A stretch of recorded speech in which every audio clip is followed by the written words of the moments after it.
afternoon. My name is Ellen, and this is Azara, and we will introduce you to who's who in the seal pool. Orange rocks. Good orange. So this is Orange, one of the 3 female harbor seals that I'll be working with down here on the lower rocks. She's 34 years old. Can you show off your smile? Good Orange. Next to her, we're going to have Razzle. Razzle target. Good Razzle rocks. Good Razzle.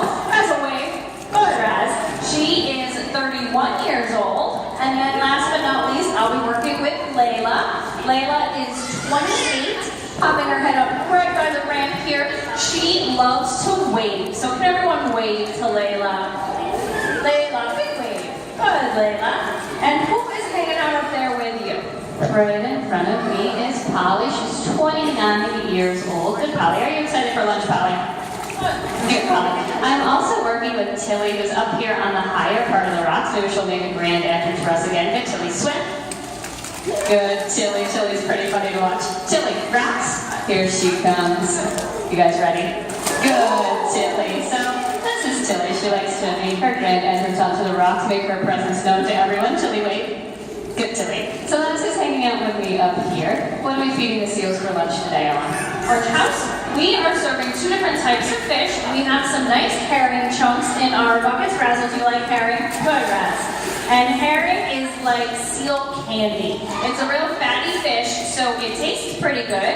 But that fat is really important because it's going to keep them warm throughout the winter. They can take all the fat and oil in the fish that they eat, and they use it to build up their own blubber layers, which is a layer of fat. It's about 1 inch to 1.5 inches thick, and it's going to keep them nice and insulated from the inside out. And what else are we serving today? We also are serving a small fish called capelin, and caplin's not quite as tasty as the herring, good Polly. It's kind of like vegetables for the seals, but it's really important that the seals get their vegetables because capelin is a great source of protein, and it's also a great source of water for the seals. And a lot of you might be wondering why the seals need to get water. They hang out here in a pool filled with water, they swim around in water all day, good Tilly, good Polly. But what's interesting is that the water in their pool is salt water, and seals don't drink salt water, just like we don't drink salt water. And the seals can't go over to the sink and grab a nice glass of cold water, so what they need to do is eat a lot of capelin to get all of that fresh water into their body. Good Tilly, good Polly. So that's why herring and capelin are so important for these girls on our menu. But I have a question for everybody out there. Alright, you guys ready? Who thinks that these girls are sea lions? Make a loud noise if you think they're sea lions. Nobody thinks they're sea lions. Who thinks they're seals? Make a loud noise if you think they're seals.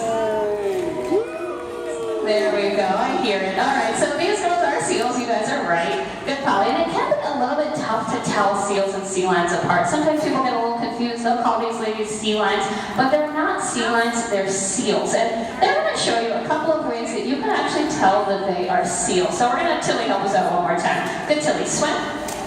Good Tilly, so she's so much fun to watch. We're going to bring her up one more time, but this time watch the way she's moving on the rocks. You guys are going to see she doesn't really use her flippers as she's moving up here on the rocks. She kind of just slugs along on her belly. Tilly, rocks. So you're going to see her kind of inch along up here and join us. Good Tilly, and she looks pretty funny, but this is the way that seals have to move on land. Their flippers are really short. They don't use those flippers. They're kind of shaped like big sausages here. So as they're moving around on the rocks, good Polly, they just have to slug along to get around. Another big difference is their ears. If you guys touch your own ear, what do you notice? You have a little flap on the side of your head, right? But if you look at our seals right here, you're going to notice something interesting. They don't have that flap. They just have a little hole. Good Polly. And that's another great way that you can tell a seal versus a sea lion, because sea lions' ears kind of look like your ears. They have a little flap that sticks right out of the side of their head, but seals just have a tiny little hole. Polly, swim. Good, Polly. The last difference between seals and sea lions is how much noise they make. Have you guys heard the seals make any noise since you've been here?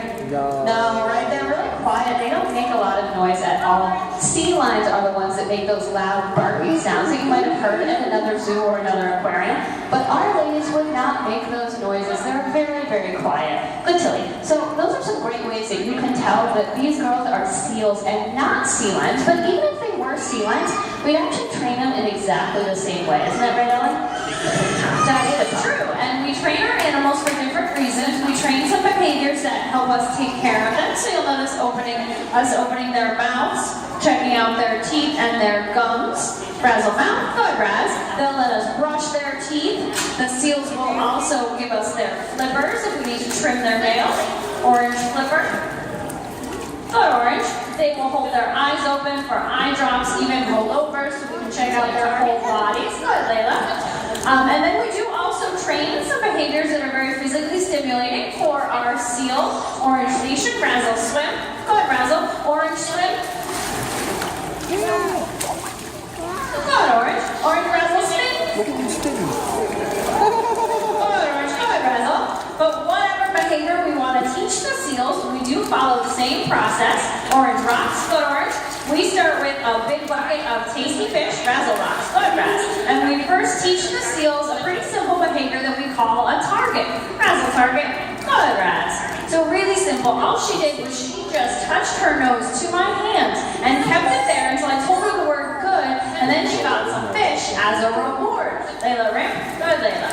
And what starts to happen is the seals figure out anytime they touch a target, they're going to get some fish.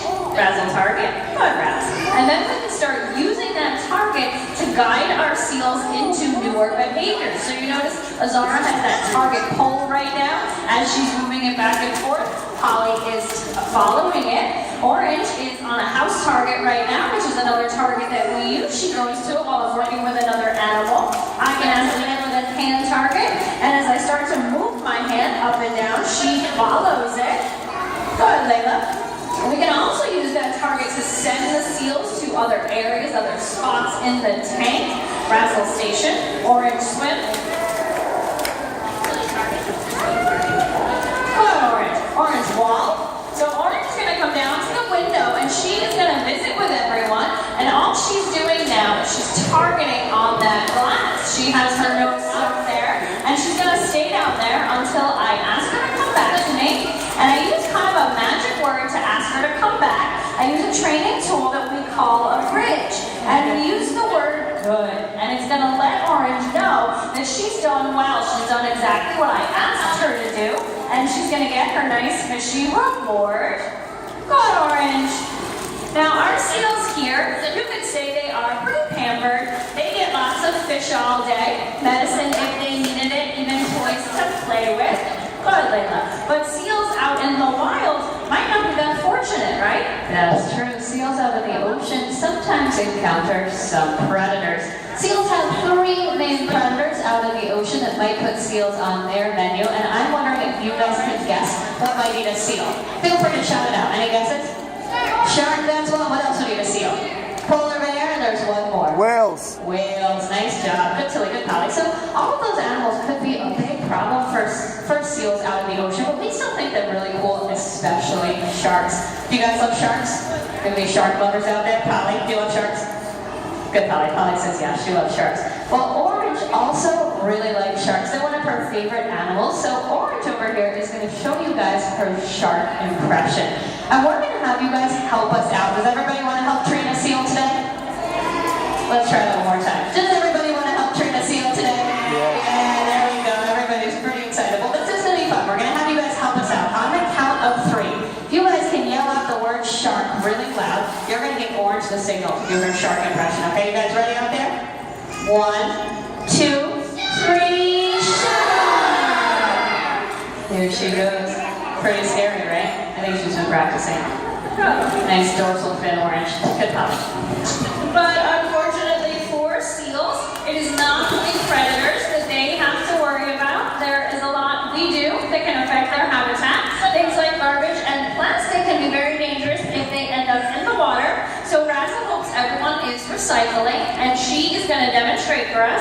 Razzle station, hold, Razzle bring. And Raz, where does that go? Good, Razzle. Nice job, my friend. Well, that is just about going to wrap it up for us this afternoon. We hope everybody enjoys their day, and thank you for visiting us. If anyone has questions, we have our volunteer hanging out by the side of the pool. She be happy to answer them for you, or Azara and I will be off the rocks in just a moment. We'd love to chat with you as well. And just a few things to let you know, we will have our volunteer scuba divers in our shark tank at 2:15, and we'll be back again